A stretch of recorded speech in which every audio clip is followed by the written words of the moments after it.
اور مذہب یہ کہتا ہے کہ کائنات کے پیدا کرنے والے نے پہلا انسان حضرت آدم کی شکل ہی میں پیدا کیا اور پھر اس کی طرح ایک ہم جنس مخلوق ہوا کو وجود دے کر دنیا میں انسانی نسل کا سلسلہ قائم کیا، اور یہی وہ انسان ہے جس کو کائنات کے پیدا کرنے والے نے تمام پیدا کی ہوئی چیزوں پر برتری اور بزرگی عطا فرمائی، اور اللہ کی امانت کا بھاری بوجھ اس کی سپرد فرمایا اور کل کائنات کو اس کے ہاتھ میں سادھا کر زمین کے خلیفہ اور نائب ہونے کا شرف اسی کو بخشا۔ بے شک ہم نے انسانوں کو بہترین انداز سے بنایا ہے، بے شک ہم نے آدم کی نسل کو تمام کائنات پر بزرگی اور برتری بخشی۔ میں اپنا ایک نائب زمین میں بنانے والا ہوں۔ ہمیں امانت کے بوجھ کو آسمانوں اور زمین پر پیش کیا تو انہوں نے یعنی کل کائنات نے اللہ کی امانت کے بوجھ کو اٹھانے سے انکار کر دیا اور اس سے ڈر گئے، اور انسان نے اس بھاری بوجھ کو اٹھا لیا۔ اب سوچنے کی بات یہ ہے کہ ایولیشن اور دھرم کے بیچ اس خاص مسئلے میں علمی تضاد ویرودبھاس ہے یا تطبیق میل کی گنجائش نکل سکتی ہے، خاص طور سے جبکہ علم اور تجربے نے یہ سچائی کھول کر رکھ دی ہے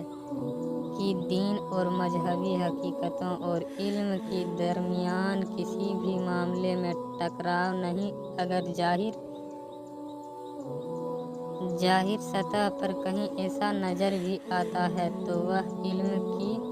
حقیقتوں کے چھپے ہونے کی وجہ سے نظر آتا ہے، کیونکہ بار بار یہ دیکھا گیا ہے کہ جب بھی علم کی چھپی حقیقتوں پر اس سے پردہ اٹھا تو اسی وقت تضاد بھی جاتا رہا اور وہی حقیقت نکھر کر سامنے آ گئی جو اللہ کی وحی کے ذریعے ظاہر ہو چکی تھی۔ دوسرے لفظوں میں کہہ دیجیے کہ علم اور مذہب کے درمیان اگر کسی وقت بھی تضاد نظر آیا تو نتیجے کے طور پر علم کو اپنی جگہ چھوڑنی پڑی اور اللہ کی وحی کا فیصلہ اپنی جگہ اٹل رہا۔ اس بنیاد پر اس جگہ بھی قدرتی طور پر یہ سوال سامنے آ جاتا ہے کہ اس خاص مسئلے میں حقیقتاً حال کیا ہے، اور اس طرح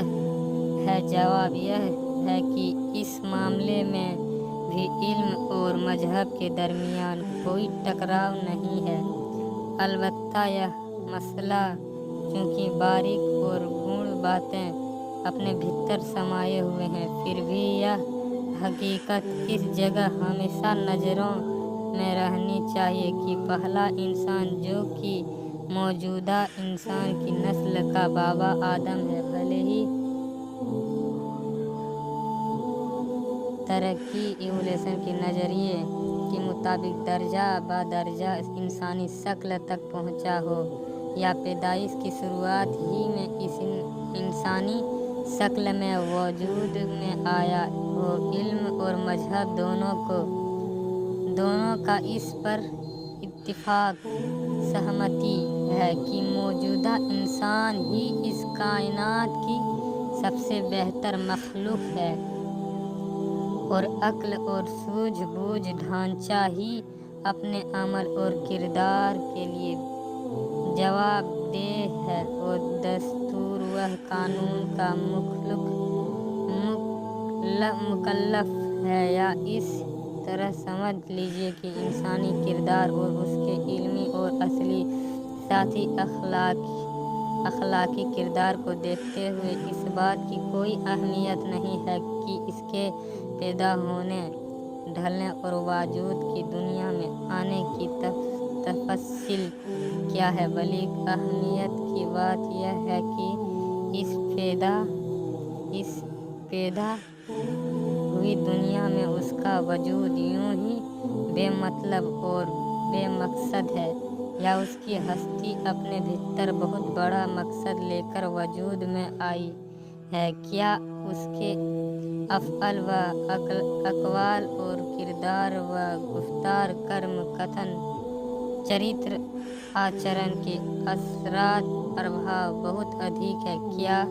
उसकी माही और रूहानी कुदरतें सब की सब बेकार और बेनतीजा हैं या कीमती फलों से लदी हुई और हिकमत से भरी हुई है? और क्या उसकी ज़िंदगी अपने भीतर कोई रोशन व तबनाक हकीकत रखती है और घोर अंधेर वाले भविष्य मुस्तक़बिल का पता देती है और उसका माजी व हाल अपने मुस्तक़बिल को नहीं जानता? बस अगर इन हकीकतों को जवाब नहीं बल्कि हाँ में, तो फिर कुदरती तौर पर यह मानना ही होगा कि उसकी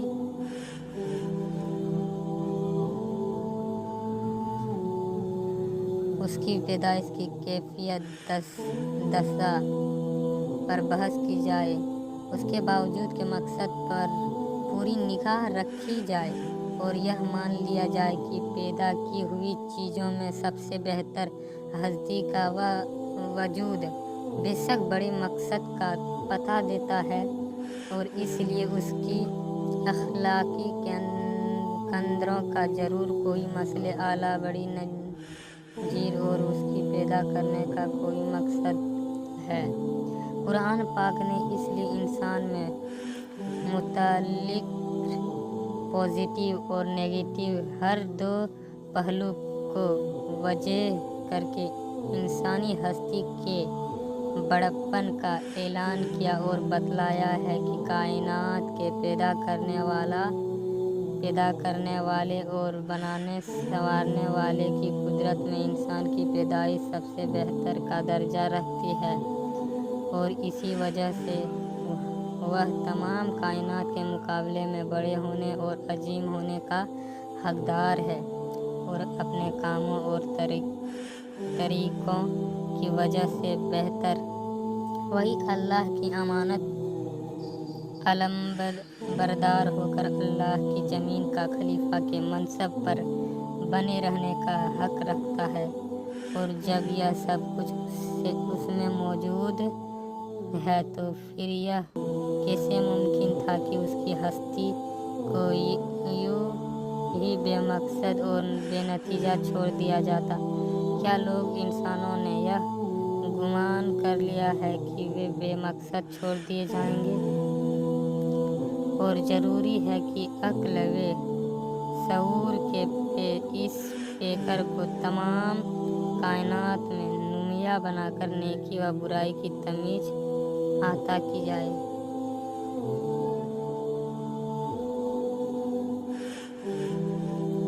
और बुराई से परहेज और भलाई के इख्तियार का मुकल्लफ जिम्मेदार बना जाए। अल्लाह ताला ने इंसानों को पैदा किया और फिर नेकी और बदी के राह दिखाए। फिर हमने इंसानों को दोनों रास्ते नेकी और बुराई दिखाए।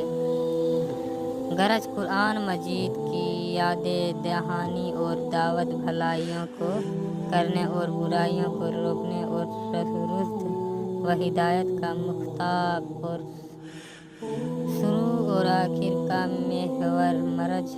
मरकज सिर्फ यही हस्ती तो है जिसको इंसान कहते हैं और यही वजह है कि कुरान ने पहले इंसान की पैदाइश की कैफियत और तफसीली का नज़रअंदाज करके उसको उसके शुरू और आखिर को ही अहमियत दी है।